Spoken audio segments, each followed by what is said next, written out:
Alright, so I've been thinking lately.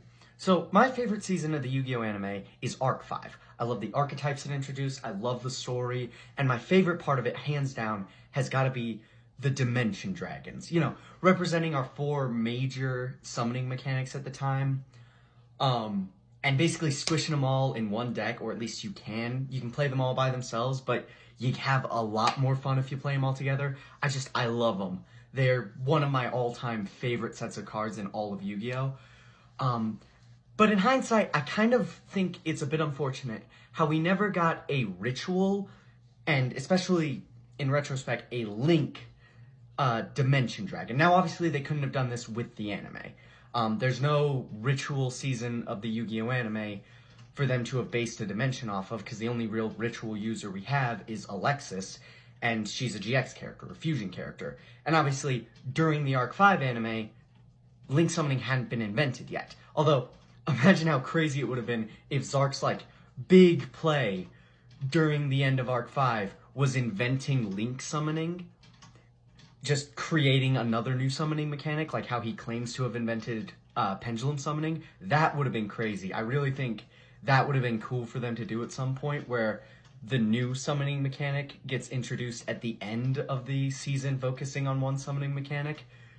That'd be crazy. It'd be awesome. They obviously can't do it now because Rush Duels, and they're doing Rush Duel animes, and I have my own opinions on Rush Duels, but yeah, I really think post-anime, it's a shame that we never got, the ritual one just for completion, but especially the Link one, because at the moment, if you're trying to basically go pure with the Dimension Dragon archetype and play them all together, you're playing a Magician Perform Pile deck. And there's not really a singular Link monster that really fits in with that strategy. There's some you can make work, but it kind of holds the deck back if you're trying to play it pure and not bring in another card, because you can't really do a ton of pendulum summoning from your extra deck at that point. You're only going to get the one.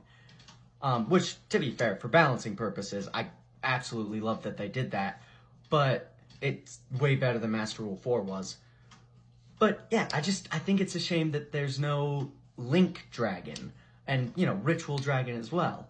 I think they'd be really cool cards if we did get them. Maybe the deck would at that point be trying to do a bit too much. You probably wouldn't include the Link one anyway.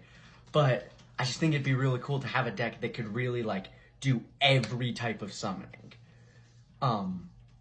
If nothing else, for the sake of being able to say that you can do it. Because I don't think there's a singular archetype where you can really do that right now. Correct me if I'm wrong.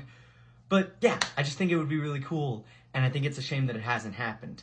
But let me know what you guys think, and if there was a Ritual Dragon and a Link Dragon, what do you think their names would be? Because there's not really a single, common naming theme at the first half of the name of the Dimension Dragons. Odd Eyes, Dark Rebellion, Clear Wings, Starving Venom. They sound similar when you say them all together, but there's not really, a clear theme in there. So you could kind of do almost whatever you want with a Link or Ritual Dragon, aside from, having the end of their name be Link Dragon, Ritual Dragon. And especially, what do you think their effects would be? Because there's also not really a through line of effects, aside from, attack boosting or damage boosting, from the Dimension Dragons. And I guess that's what you could do with those two as well. But yeah, let me know what you think, because I think those cards would open up a lot of potential and would be really cool. But let me know.